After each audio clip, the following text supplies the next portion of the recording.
Thanks, Chris. Morning, everyone. It's lovely to be together as a church family. And I guess it's welcome to our second message in this current preaching series that we're in called Body Matters, which Ben was giving me, I would say, unfair stick for the title of last week. It's a deliberate play on words because we are talking about matters of the body, but also our bodies really matter, right? They're not just shells inside of which are the real us. Our bodies really matter and mean something to God. And we've recommended a book to go along with the series for further kind of engagement on this material. Sam is coming up on the screen. Sam Albury's What God Has to Say About Our Bodies, how the gospel is good news for our physical self. So we'd really recommend that to kind of go a little bit deeper in. And if you're here last week, then you'll know that Ben started off the series. Of course, we're talking about the way to have these kinds of conversations about all sorts of issues to do with the body, that we need to love one another really well, and that we need to welcome the good news of God's truth revealed in his words. And as we put those two things together, love and God's truth, then we have hope, whatever kind of it is that we're facing. And so today, what we're going to begin to do is open up I suppose like a 4-point kind of framework that we can apply to any discussion to do with our bodies. And here it is. So today we're going to be starting in created.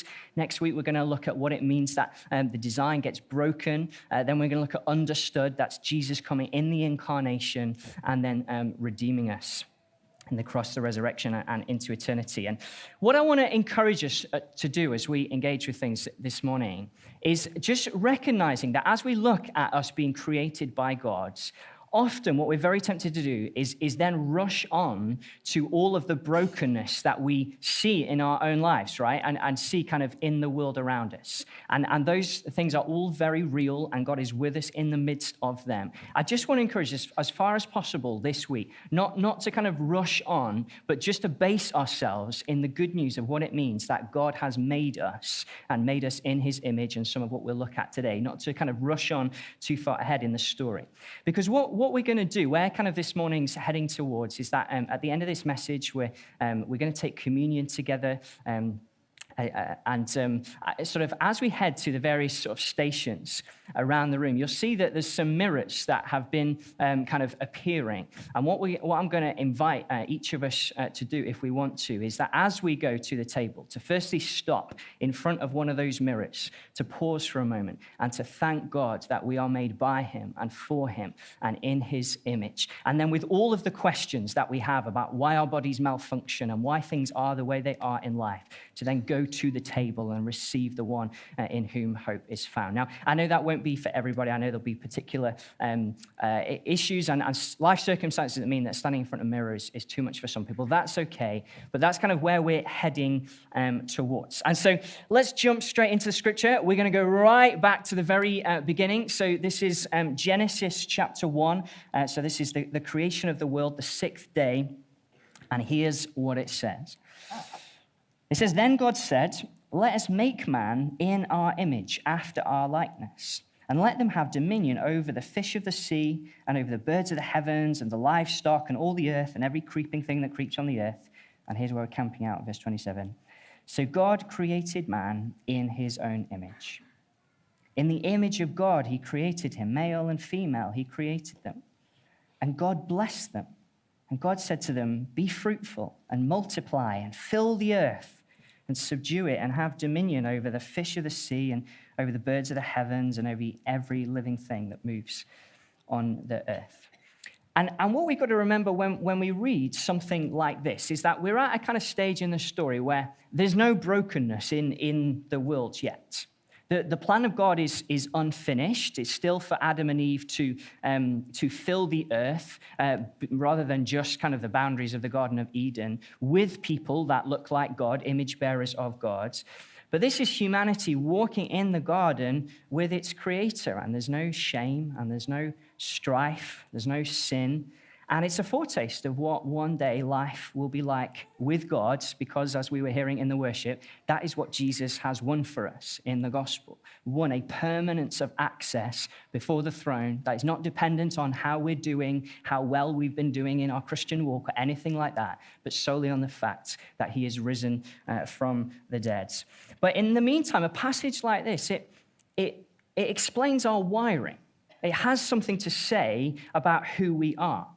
And so then the first thing that it has to say is that we are created by God, very obviously. So verse 27, God created man in his own image.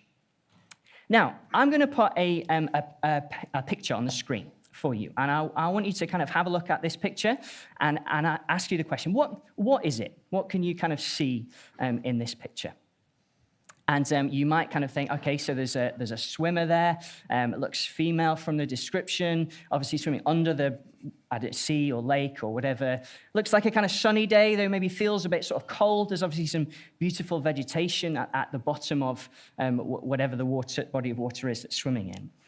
But you can only tell so much about a picture like that until you know who's behind it, or what the story is behind. And it turns out that that's not just a random painting. That picture has been produced by someone in our church family, by our very own Jenny Spreadborough here, who Penelope and the Ducks runs her own Etsy shop. And the story behind it, so I understand, is that Jenny and my wife Emma went wild swimming at Spring Lakes over in Long Eaton, which doesn't just mean you find a random lake and you jump into it. It's a sort of outdoor thing that you pay for and you go in. But in my view, you have to be absolutely crazy to do it, but sort of went there, enjoyed things together, and so I understand Jenny got inspired to produce that piece of art, and so the art was born.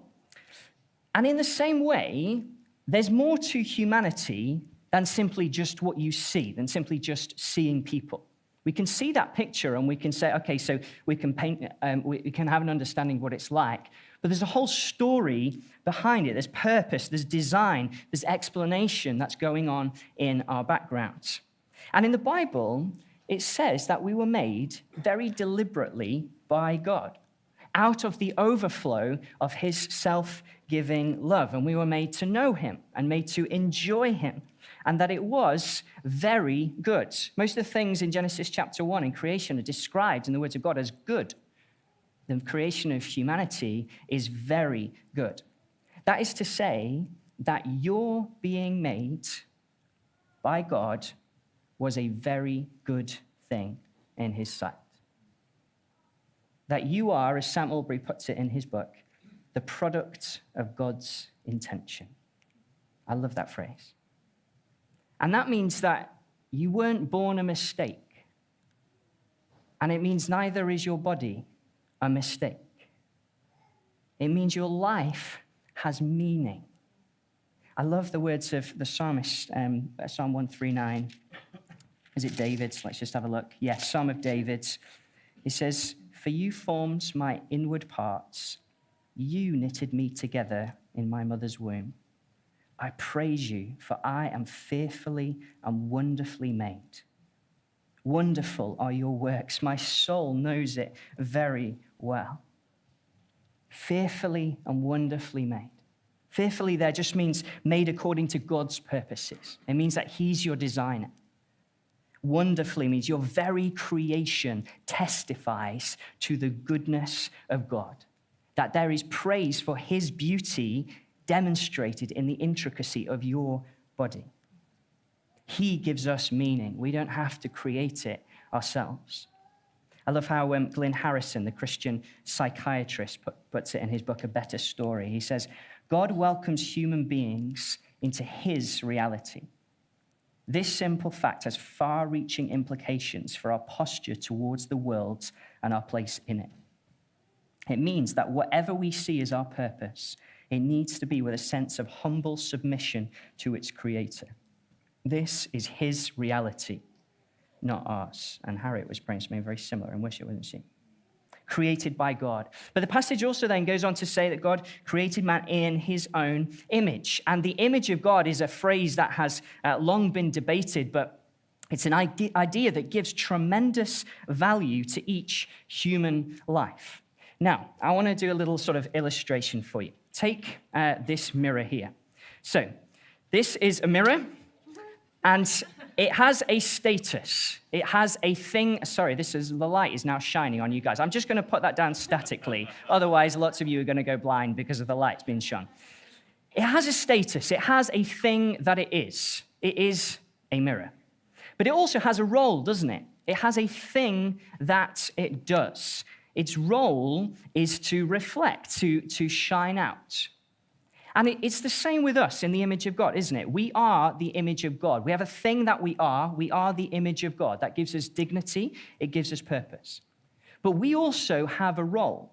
And our role in life is to reflect who God is in how we are, to make more image bearers. That's what verse 28 in our passage is talking about. Be fruitful and multiply, fill the earth.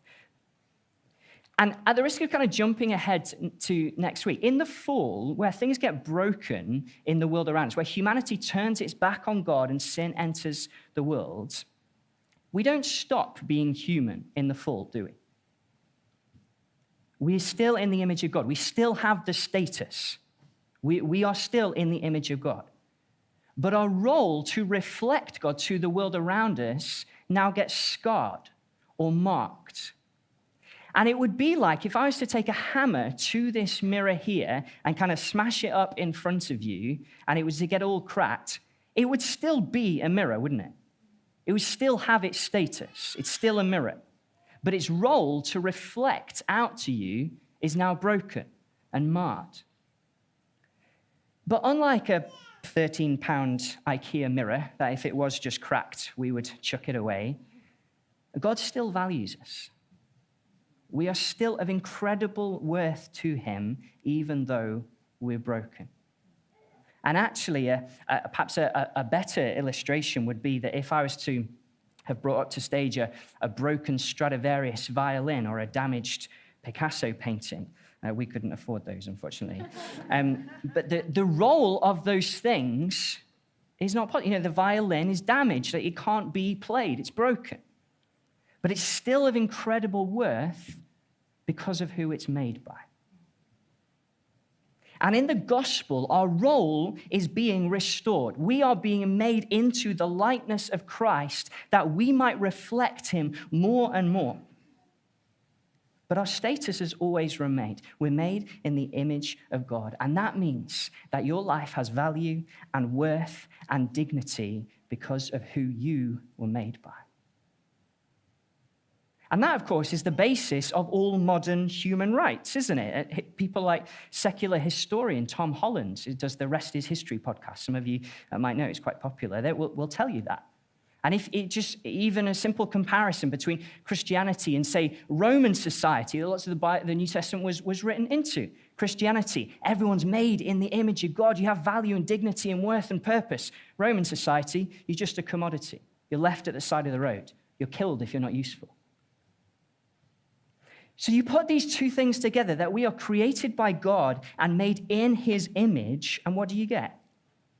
Well, however you process your existence, whatever is going on in your life right now, whatever questions you have, the answer has to start with the goodness and beauty of being made by God in his image.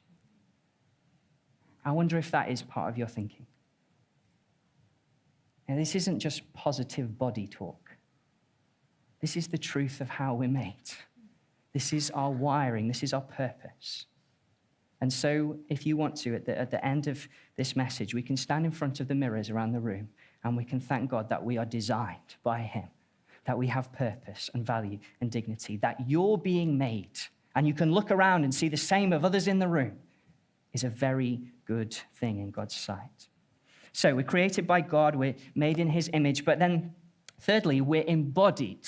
And I'll come on to talk about what that means in a moment. But do you remember back last year, it was the Oscars, 2022 Oscars, and it got a bit dramatic, didn't it? Will Smith got up and gave the host, Chris Rock, a slap. And I was reading kind of his reflection on this. Obviously, the whole thing went kind of all over the internet.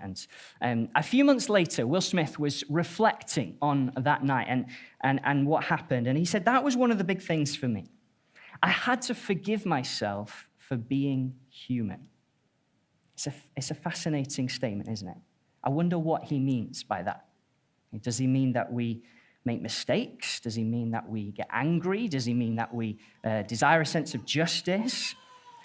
Because the question of what it means to be human has been live ever since the days of Genesis 1, hasn't it? We are limited. We are dependent on others. We have to learn and to grow. In future weeks, we'll look at how we're sexual beings and how sex and sexual desire are a good thing, that they point to a much greater union and satisfaction in Christ. But one of the big things that Genesis 1 and chapter 2 actually points out for us is that we are embodied, which just means we exist bodily. We don't have bodies, we are bodies. Now, I don't know how I feel about admitting this to you, but a few weeks ago, I was watching an American TV show called Love is Blind. And if you're unfamiliar with it, basically, they've got an apartment of guys and an apartment of girls, and they get them to all meet one another, but in a pod, in the middle of which is this big screen, so they can't actually see one another. So they go into the pod and they just have conversations and they're taking notes and things. And if they like where it goes, they come back and have kind of further chats. And then sort of at the end of the first round of the process, they basically have to decide whether they're going to get together or not. And they obviously, being a TV show, up the ante and have to propose to the person. And then the show becomes all about whether they're going to kind of make it to the altar and then whether they're actually going to kind of go through with getting married or not. But one of the fascinating things that the contestants said is that as they sort of started to talk about entering into these pods was to make comments such as, I feel like the real me is going to be known because they can't see me. Or kind of something around the idea that things will be more real in the interaction because the bodily aspect has been removed. Now, I know what they're meaning. Like, in society, I suppose they're reflecting something of the fact that sometimes we can judge one another by the way that we look. Sometimes our looks can be a distraction from getting to know the whole person. I know what they mean. But what's fascinating is that this kind of body, real me split that they're articulating is so prevalent in all of our society. Culture does this in all sorts of areas. You hear things like, the real you is inside you. Take what our culture says about sex, for instance, hookup culture. So many of our kind of, particularly Gen Z, is kind of hearing things like, hey, just go and sleep with who you want. But unless you're ready to get involved in a relationship, don't get emotionally involved. Do what you want with who you want, when you want with your body, but kind of hold yourself back from getting too engaged in the process. It's a split between the body and the person. Or even just last couple of weeks, I had the radio on 5 Live, and they were talking about the really important topic of weight stigma. And they had a director of a national charity on there, and she said these words. She said, "It's not my fault that I live in a larger body. We need to see people for who they really are." And whilst I agreed with the point that she was making, that a person's weight is more complex than simply what they eat, I thought it was fascinating. She said, it's not my fault that I live in a larger body. Live in. As though the body is a tent inside of which is the real us. And actually, this kind of body, real me split idea, it goes way back into ancient philosophy. It was around in the New Testament era. There was a thing called Gnosticism. Some of you might have heard of it, that some of the New Testament letters tried to sort of kind of call out for the falsity that it was. It was the idea that the good soul must escape the bad body to be saved, or in the modern word, authenticated.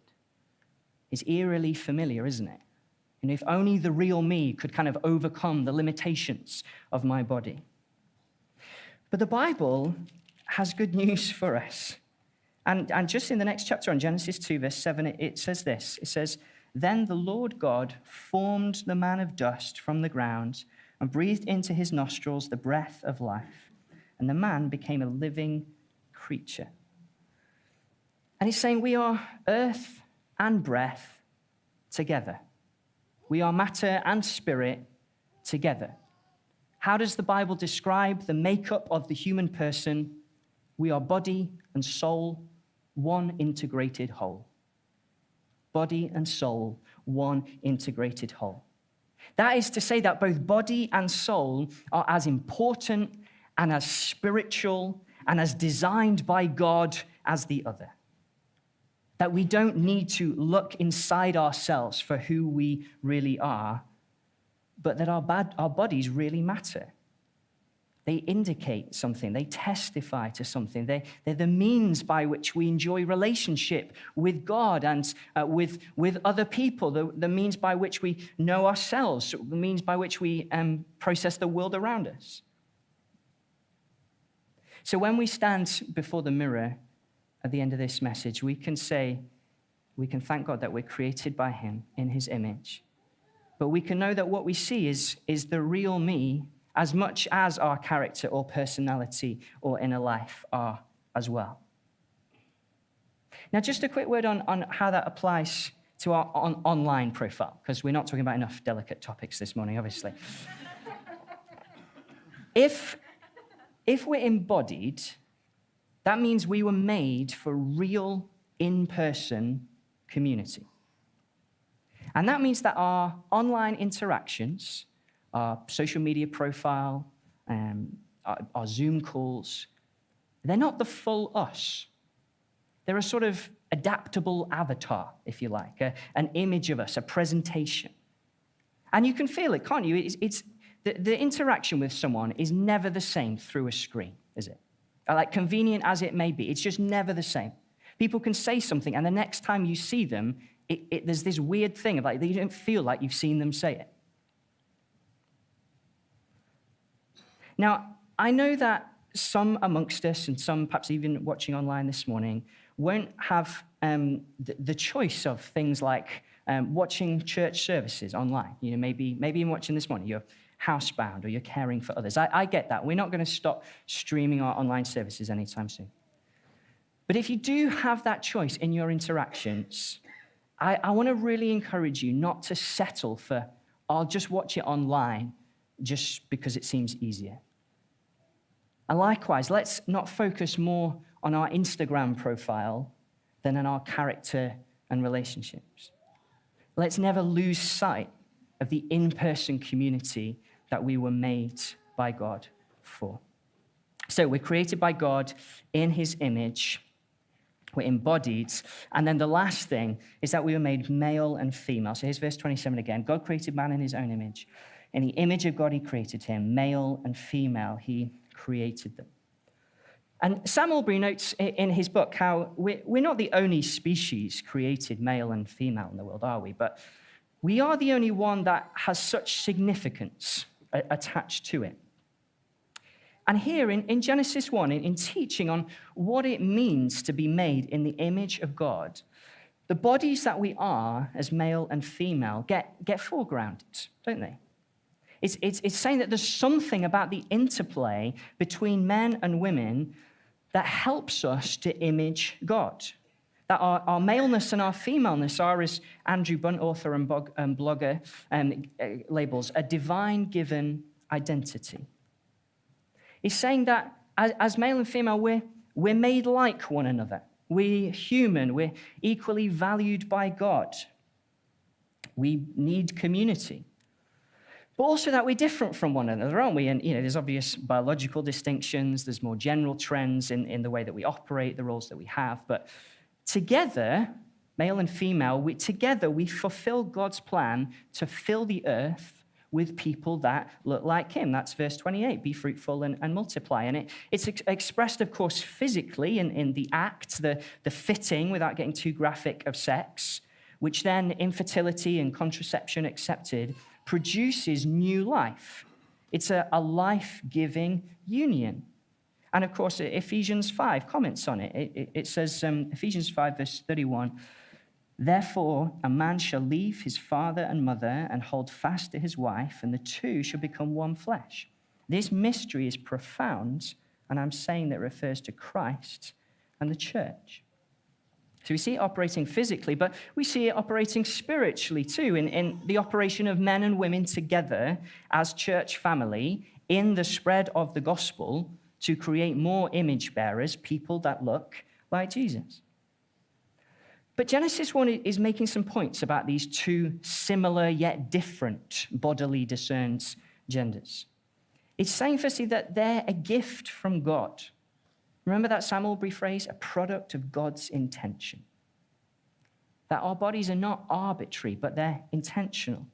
And that's why Jesus affirms it in Matthew chapter 19. He says, he who created them from the beginning made them male and female. But it's also saying secondarily that the gift of maleness or femaleness is received, not achieved.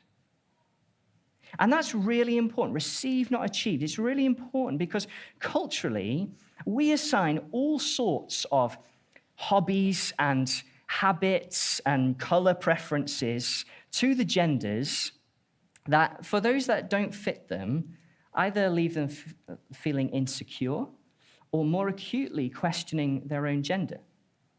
Now, there are some things that I am into that score well on the cultural stereotypes of manliness.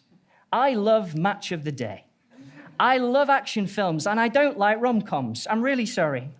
I get very confused as to why. If something is meant to go upstairs, it is left at the bottom of the stairs. And so I step over it, assuming there must be a purpose why it's there.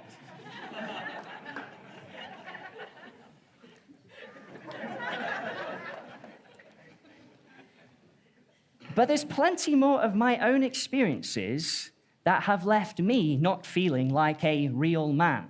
I am not particularly into whiskey or beer. I'm not hugely competent at DIY, nor can I bench press anything over, well, actually, I don't know, which kind of is the point. For me, there is tremendous encouragement in realizing that my masculinity is simply given to me. I don't have to achieve it. And that, of course, is Christian identity. Received, not achieved. Now, I've not particularly mentioned yet those suffering with gender dysphoria. And if you're new to the terminology, that simply refers to someone who would see a difference between the biological sex that they are and the internal sense of gender that they feel they are. And that may apply to you. It may apply to someone that you know. And so it's really important that we recognize that gender dysphoria is very real. I haven't experienced it myself. I've been trying to understand something of the experiences of what it's like. I've learned that it's an incredibly painful thing. And so I would always, in talking to any person experiencing gender dysphoria, firstly, just want to sit down, be with them, hear their story, get to know them.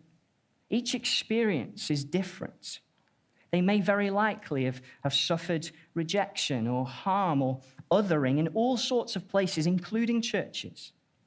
And my understanding is that the studies show the huge mental health burden of some of what is being processed.